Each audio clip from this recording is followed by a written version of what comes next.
नमस्कार,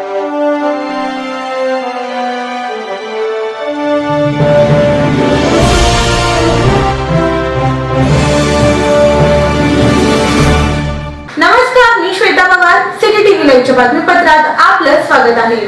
पत्रकार हा लोकशाहीचा चौथा स्तंभ असून ऊन वारा पाऊस अंगावर झेलत सामाजिक बांधिलकी म्हणून पत्रकारांना राजकीय, सामाजिक, शैक्षणिक त्याचबरोबर प्रशासनाच्या बातम्या करण्यासाठी तालुका व विविध ग्रामीण भागातून जिल्ह्याच्या ठिकाणी कधी दुचाकी तर कधी चारचाकी वाहनातून प्रवास करावा लागतो.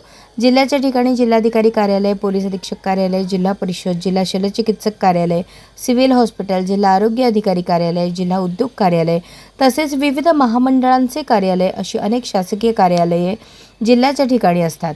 आमदार, खासदार, कॅबिनेट मंत्री, राज्यमंत्री यांचे दौरे, नियोजन बैठका, सभा, मेळावे बऱ्याच वेळा जिल्ह्याच्या ठिकाणी असल्याने वार्तांकन करण्यासाठी ग्रामीण भागातील पत्रकारांना जिल्ह्याच्या ठिकाणी चारचाकी वाहनाने यावे जावे लागते.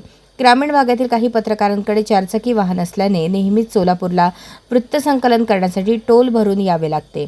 शासकीय वृत्तसंकलन करण्यासाठी ग्रामीण भागातील पत्रकार बांधव रोजच जिल्ह्याच्या ठिकाणी येत असल्याने टोलचा आर्थिक भुर्दंड पत्रकार बांधवांना सहन करावा लागत आहे.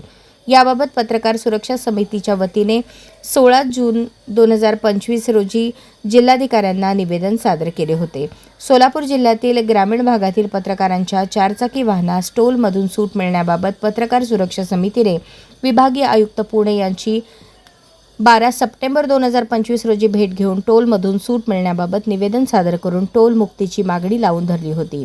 पत्रकारांच्या चारचाकी वाहनास टोलमधून सूट मिळण्याबाबत अद्याप योग्य तो निर्णय न झाल्याने अखेर पत्रकार सुरक्षा समितीने आंदोलनाचा आक्रमक पवित्रा घेतला असून पत्रकारांच्या चारचाकी वाहनास टोलमधून सूट मिळण्याबाबत राज्य सरकारचे लक्ष वेधण्यासाठी रविवार 17 मे 2026 रोजी जिल्हा परिषद पूनम गेट या ठिकाणी सकाळी 10 वाजता आंदोलन करणार असल्याची माहिती प्रदेशाध्यक्ष यशवंत पवार यांनी दिली असून या आंदोलनात पत्रकार बांधवांनी मोठ्या संख्येने उपस्थित राहण्याचे आवाहन केले आहे.